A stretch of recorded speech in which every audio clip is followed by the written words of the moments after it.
आज हम पढ़ेंगे क्लास 10 ज्योग्राफी का प्राकृतिक संसाधन। इसके क्वेश्चन आंसर करेंगे।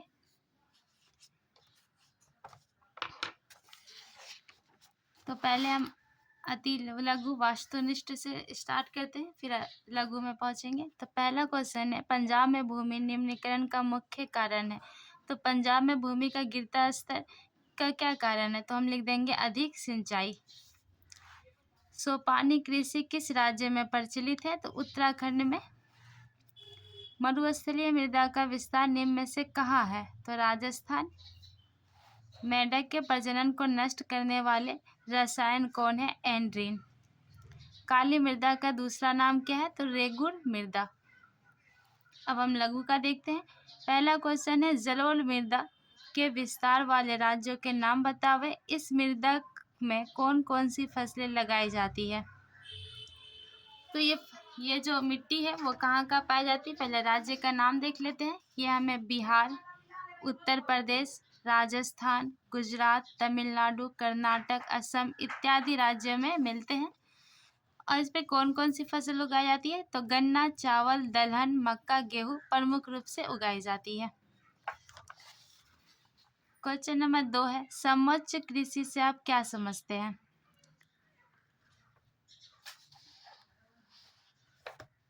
तो पहाड़ी ढलानों पर जल के तेज बहाव से बचने के लिए सीढ़ी नुमा ढाल बनाकर खेती करने को ही समोच्च कृषि कहते हैं। मतलब इस तरह सीढ़ी बनाकर खेती की जाती कि जो पानी का बहाव आए वो सब क्या हो, धीरे धीरे पानी यहाँ से सीढ़ी द्वारा जाए, ये फसल को बर्बाद ना करे। ठीक है, तो पहाड़ी ढलानों पर जल के तेज बहाव से बचने के लिए सीढ़ी नुमा बनाकर खेती की जाती है। फिर है हमारा क्वेश्चन नंबर 3, पवन आपर्दन। जहाँ पवन बहुत तेज चलती है और वहाँ मिट्टी का क्या होगा, कटाव करेगी, वाले क्षेत्र में कृषि की कौन सी पद्धति अपनाई जाती है? तो हम यहाँ लिख देंगे पवन आपर्दन वाले क्षेत्रों में पट्टिका कृषि श्रेयस्कर है, जो फसलों के बीच घास की पट्टी विकसित करने पर आधारित है। मतलब कि यहाँ फसल होगी, फिर घास, फिर फसल, फिर घास। ठीक है, इस तरह पट्टी द्वारा खेती की जाती है। तो हम यहाँ से यहाँ तक डाल देंगे, पर आधारित है।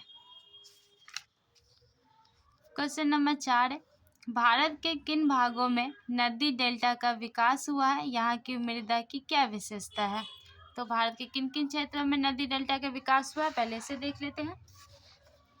तो इसमें हम लिखेंगे पूर्वी तटीय मैदान स्थित कृष्णा नदी, महानदी, गोदावरी, कावेरी नदी पर इस तरह के डेल्टाओं का निर्माण हुआ है। यहाँ की मिट्टी की क्या विशेषता है? तो वो हम लिख देंगे। यहाँ की जो मिट्टी है वो जलोढ़ मृदा है, जिसमें फसल बहुत अच्छा उगती है, काफ़ी उपजाऊ मिट्टी होती है। ये मिट्टी बालू, सिल्क और मृत्तिका के विभिन्न अनुपात मिश्रण से निर्मित होता है। ठीक है, छोटे छोटे जीवों के मर जाते हैं, उसकी मृत्तिका, सिल्क और बालू ये सब मिश्रित है। अब क्वेश्चन नंबर 5 है, फसल चक्रण मृदा संरक्षण में किस प्रकार सहायक है? जो फसल चक्रण है वो मृदा संरक्षण में किस प्रकार सहायक होगा? तो इसका हम डाल देंगे कि मृदा की उर्वरकता बनाए रखने में, ठीक है, जो मिट्टी है उसकी क्या होती है, उर्वर क्षमता को ये बनाए रखता है। भूमि के पीएच तथा क्षारीयता में सुधार होता है। भूमि में कार्बन नाइट्रोजन के अनुपात में वृद्धि होता है। मृदा अपरदन को ये कम करता है। तो ये 4 हम डाल देंगे, बहुत काफ़ी है एग्जाम के दृष्टिकोण से। अब हम आते हैं दीर्घ उत्तरीय प्रश्न में। तो पहला क्वेश्चन है, जल क्रांता कैसे उपस्थित होता है? मृदा अपरदन में इसकी क्या भूमिका है? तो हम लिख देंगे यहाँ से, अति सिंचन से जलक्रांता की समस्या पैदा होती है। ठीक है, बहुत ज़्यादा सिंचाई करेंगे तो क्षेत्र में क्या होती है, जलक्रांता की समस्या पैदा होती है, जिससे मृदा में लवणीय और क्षारीय गुण बढ़ जाती है, जो भूमि के निम्नीकरण के लिए उत्तरदायी होता है। अब हम लिखेंगे दूसरा क्या था इसमें, मृदा अपरदन में इसकी क्या भूमिका है। ठीक है, तो मृदा अपरदन में ये लिख देंगे हम, मृदा के जल अवशोषण की क्षमता को कुप्रभावित करते हैं, भूमि का निम्नीकरण होता है, उसके बाद लिख देंगे जिसकी वजह से अनावृष्टि या अतिवृष्टि जैसी समस्या पैदा होती है। तीव्र वर्षा से भी मृदा का क्या होता है, कटाव होता है और भूमि का नुकसान होता है।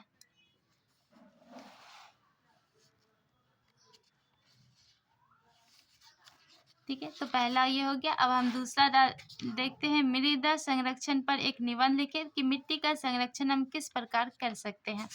तो इसमें हम लिख देंगे भूमि निम्नीकरण आधुनिक मानव सभ्यता के लिए एक विकट समस्या है। इसका संरक्षण हमारे लिए चुनौती है। यहाँ से यहाँ लिखेंगे, फिर लिखेंगे संरक्षण के विभिन्न तरीके हो सकते हैं। उसके बाद लिखेंगे फसल चक्रण द्वारा मृदा के पोषणीय स्तर को बरकरार रखा जा सकता है। तो ये 3 पॉइंट यहाँ से लेंगे हम। फिर हम यहाँ से लिख सकते हैं यह समुच्च जुताई द्वारा मृदा अपरदन को रोका जा सकता है। फिर लिखेंगे रसायनों का उचित उपयोग कर मृदा का संरक्षण किया जा सकता है। फिर हम लास्ट में डाल देंगे रासायनिक उर्वरक की जगह जैविक खाद का उपयोग मृदा के संरक्षण में सहायक है।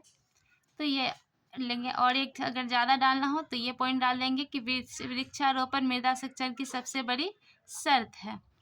ठीक है, अगर आपको लग रहा हो ये छोटा है, दीर्घ के लिए और थोड़ा ज़्यादा लिखना है तो लिख देंगे पवन अपरदन वाले क्षेत्रों में पट्टिका कृषि द्वारा भी मृदा का संरक्षण किया जा सकता है।